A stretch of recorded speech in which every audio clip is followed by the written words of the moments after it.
No. Then you must be visiting here, are you? My name is Frances Elizabeth Wright. I live at 67 Tivoli Road. I'm lost. Oh, you're lost. Could you take me home, please? I'm afraid. I should say I will. Come on with you. That's the way it began. Nothing extraordinary. For in a large city like London, a lost child is such a common occurrence that many a far-seeing bobby arms himself with a bag of chocolates in addition to his nightstick. No one suspected that this was the beginning of a case that was to rock all England.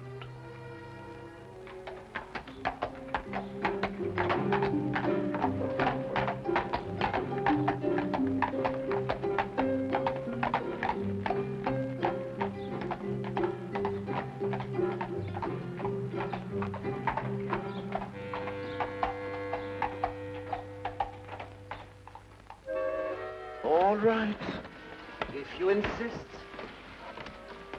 I know this man isn't going to do us any good. But what's the use of talking to you? Just as stubborn as your mother. I suspect we're having visitors. Oh, really? 23 and 27.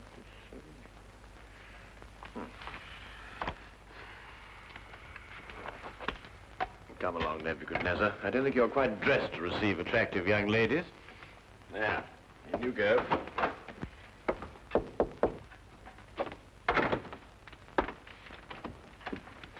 Won't you come in? Mr. Holmes, Sherlock Holmes.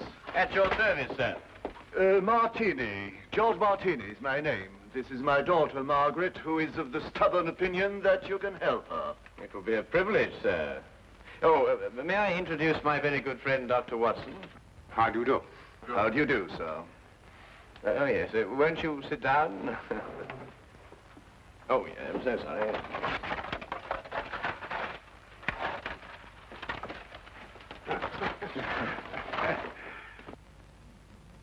How can I be of any assistance to you?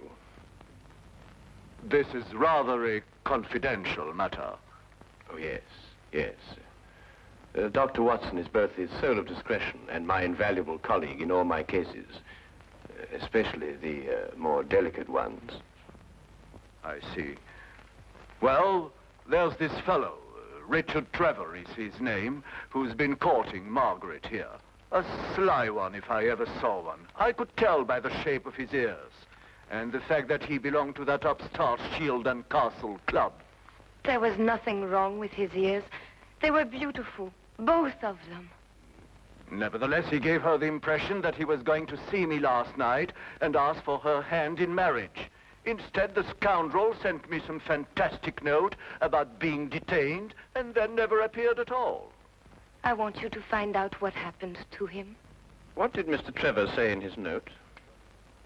That he would be detained because he had run into a little girl who was lost and was taking her home.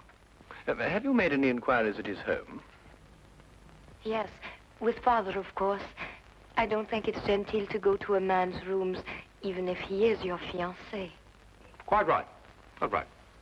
There was no sign of him, but his clothes were all there. He wouldn't run off without his clothes, would he? No, hardly. Pure a guess. A deduction.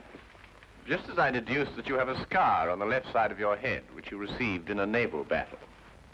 I'll be bound. How did you know that? Well, a right-handed man normally parts his hair on the left. Your parting is on the right, thereby indicating that you've changed it at some time or another to hide a mark. As to how you got it, that's obvious to me by the fact that you carry on your watch chain the insignia of His Majesty's ship Assault, which everyone remembers distinguished herself heroically off the coast of Africa. Well done, Holmes. I declare, well done. Will you investigate, Mr. Holmes? We'll look into the case immediately, Miss Martini. And as soon as we have any information for you, we'll let you know. I shall be forever in your debt. Or I will be after I see his bill. Here's our address. That won't be necessary, sir. I saw it marked on your hatband when you came in. If you'll forgive me, sir, a rather extraordinary precaution against the loss of a bowler only worth 2 guineas. Come, dear.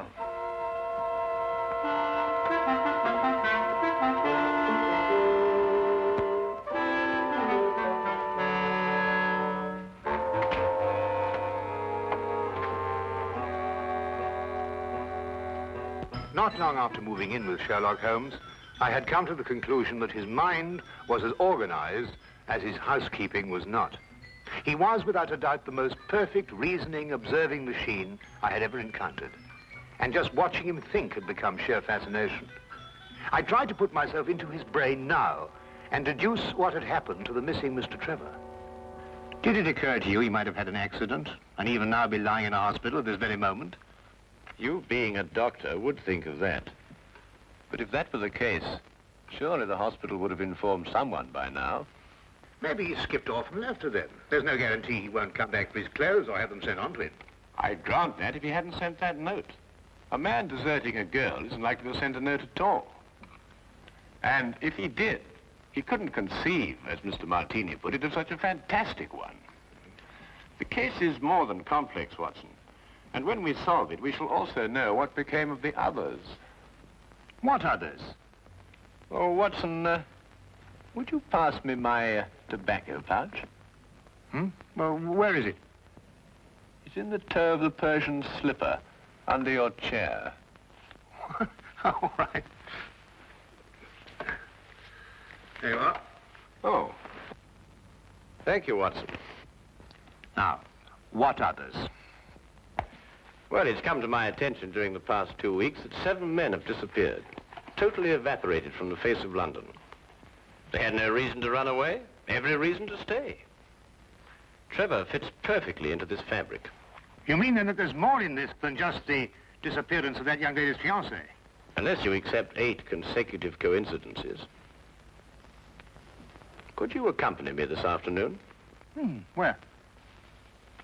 To the last place where Trevor must have been before he met the little girl. But you don't even know where that was. I'd say it was the upstart Shield and Castle Club. Why there? Well, if you were about to confront a man like Mr. Martini to ask for the hand of his daughter in marriage, what would you do first? I'd probably have a couple of stiff drinks first. And if you were a member? At the Shield and Castle Club, eh? By Jove, Holmes, of course. That's just what I would do. You see, Watson? You've been of invaluable assistance to me already.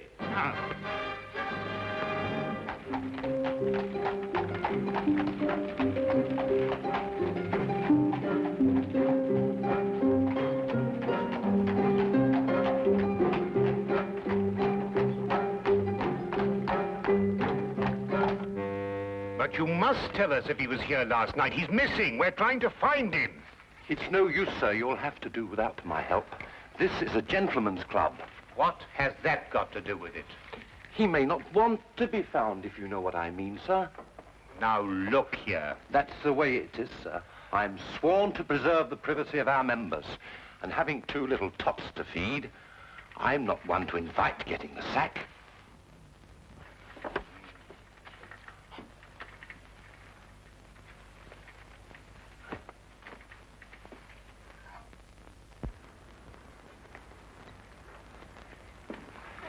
I say, where have you been? This is meant to be your case, you know, and I've been doing all the investigating. Yeah, do you know that Trevor was here last night? How do you know? Well, to my utter amazement, one of my keys fitted the door to the office.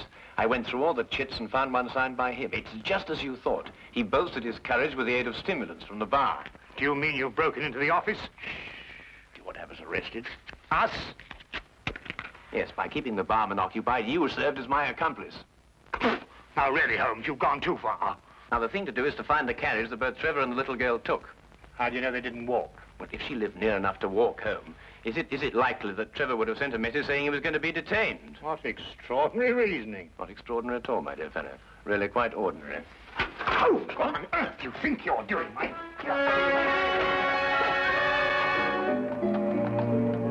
Finding the cabbie who picked up Trevor and the little girl was a matter of stationing ourselves at the hack stand outside the Shield and Castle Club and doggedly questioning every driver who stopped there. One finally remembered the pair, but owing to brisk business that night, could not be at all sure where he set them down.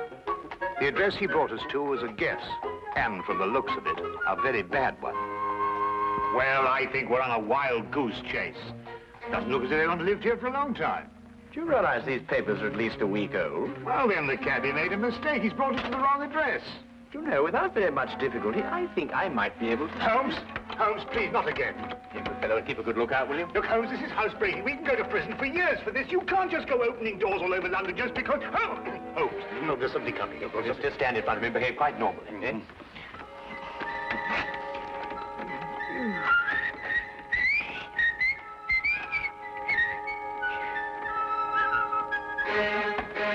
What's the normal behavior for housebreaking? You coming? Look here, Holmes, a doctor doesn't do this sort of thing. I'm sure it's unethical. You can't expect me to... Oh!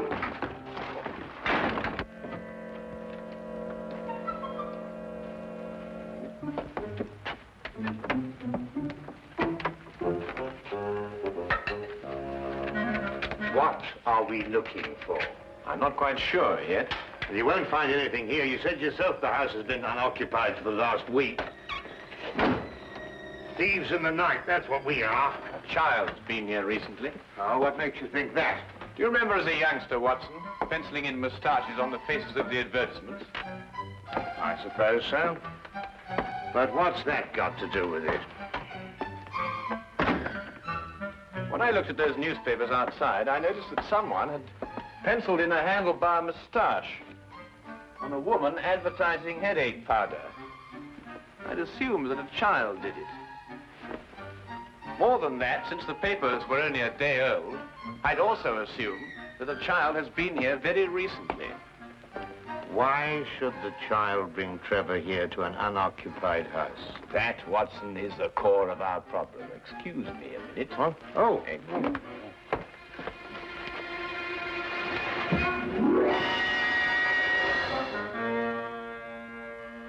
Good heavens!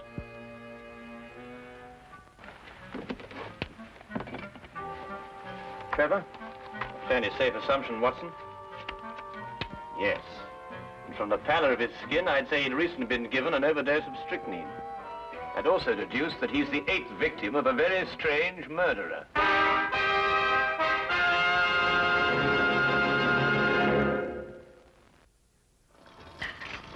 Dash the tea, Holmes. I'm waiting for some word from you. About what? Well, about the murder. Ever since we got back here, you've behaved as if nothing had occurred. And yet I'd wager anything that you're hot with some theory as to who's done it and why. I'm afraid we've run out of Indian. I think we've got some china, if I can find it. My guess is it's a cream passionel. Are you ruling out the robbery motive? Trevor was left without a shilling. Oh, that's just some sort of a smokescreen. After all, she... Good heavens, Holmes, what on earth do you think you're doing? Look, snake poison. Oh, don't be silly, Watson. It's China tea. Disregard the labels. I ran out of tin. Here, are you sure? Yes, I'll stake my reputation on it. You'll get to see who that is. Rather late for a caller. Good evening, Dr. Watson. Hello, Sergeant.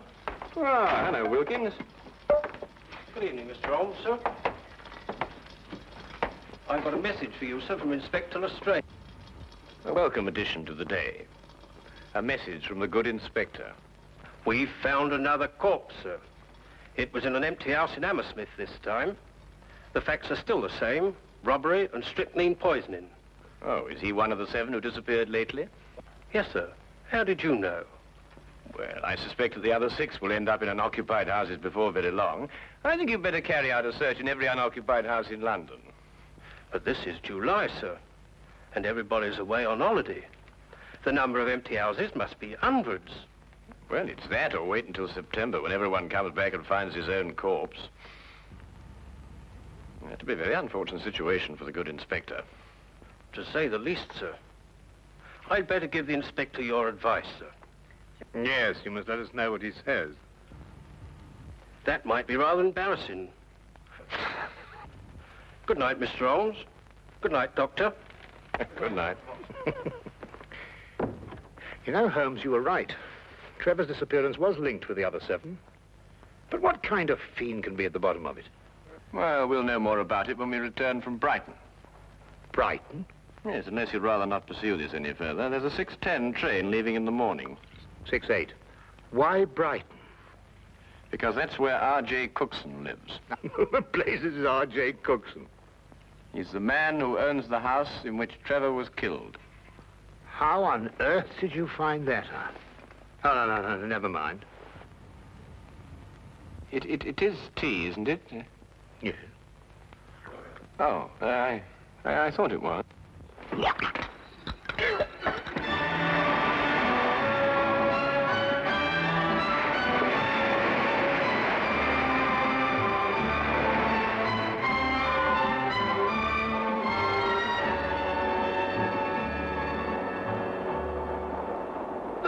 Have you ever heard anything so incredible? A corpse in my fireplace. And a stranger at that. Rather inconsiderate of someone, I must say. Why, when the police brought the news last night, I thought someone was pulling my leg. My fireplace. Really, I ask you. I'd say because the murderer knew you'd be away, knew that the house would be unoccupied, and that you wouldn't come back at an embarrassing moment. You're right, Mr. Holmes. Absolutely right. The culprit was acquainted with all my plans, and not wanting the corpse to be found in his own fireplace, chose mine. Precisely. But who could that be? I'd vouch that a full regiment of people knew of my plans to leave London. Then our task is to narrow down that regiment. But how? You have me breathless.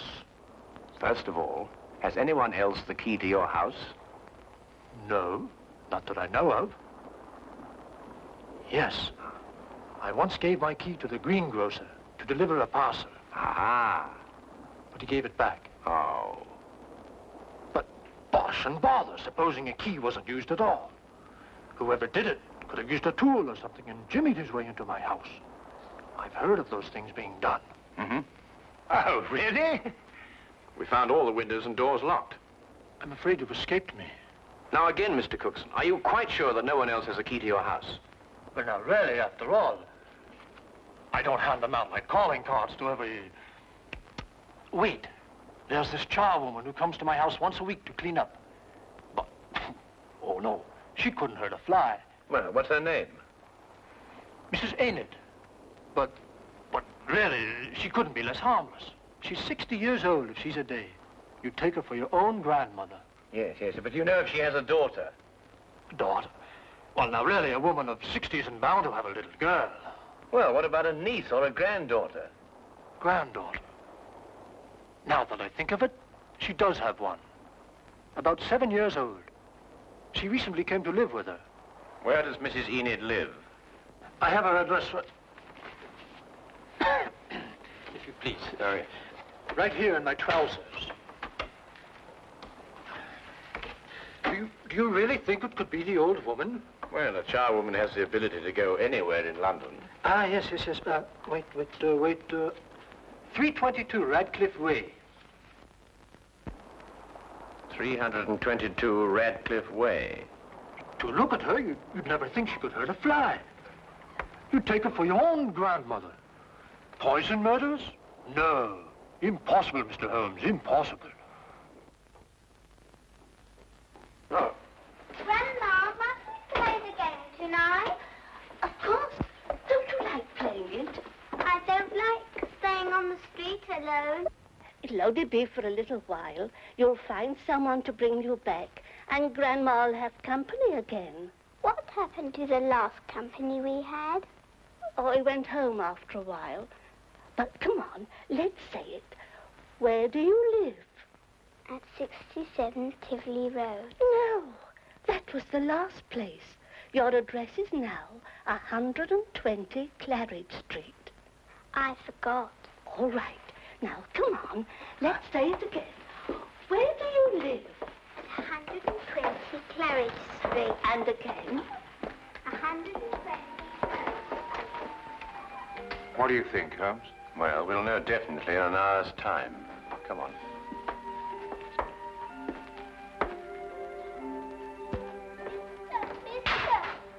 Oh, hello. Oh, well, it's very late for a little girl like you to be out on her own. What's your name? My name is Frances Elizabeth Wright. I see. And where do you live? I live at 120 Claridge Street. I'm lost. Oh, dear. That would mistake you home. Come along, then. You must come in and try some of my divinity fudge.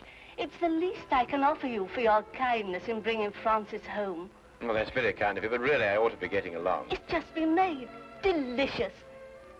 You'll make an old woman very happy if you'll try the first slice. Oh, very well, then. I am rather partial to divinity fudge. Francis. Thank you.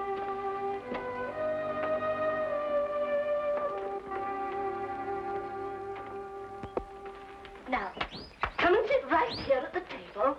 Thank you. Now, say good night to the kind gentleman, then off to bed. Grandma, you never let me stay up with the company. That's because little girls must have their sleep. But now we've met the gentleman, perhaps he'll come again in the daytime. Will you? I should love to. Good night. Good night. Good night, birdies. Isn't she a lovely girl? And she'll grow up into a beautiful woman and have a life of ease. Yes, that's the important thing. A life of ease. Time to enjoy the world and... Here, you're waiting for some fudge, and I'm prattling away.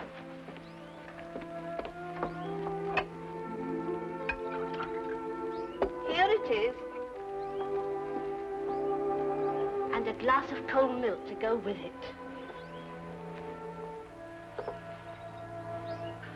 Won't you join me? Oh, no. My doctor would never permit it. I only prepare this sort of thing for people who drop in, like you. I see. Smells very good. If I have one speciality, it's divinity fudge. You'll find it heavenly.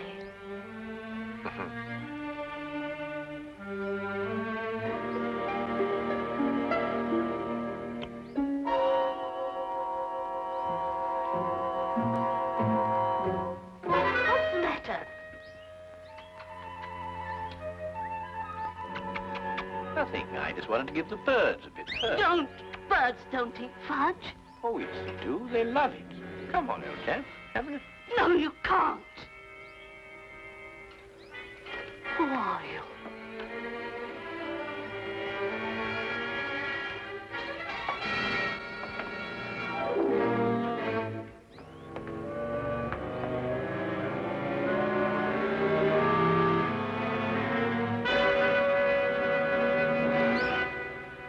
I'll take that, Mrs. Enid. Thank you.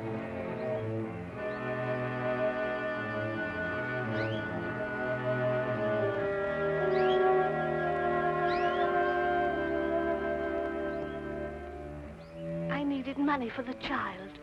That's why I did it. I didn't want her to grow up into a tired rag of a charwoman. I wanted her to have a life of ease and the things I've seen other people have. You understand? Yes. Will she be taken care of? You need worry, Mrs. Enid.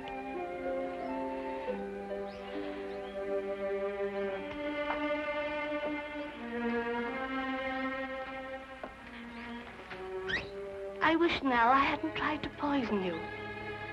You might have visited us again as you promised, and we'd have been such good friends.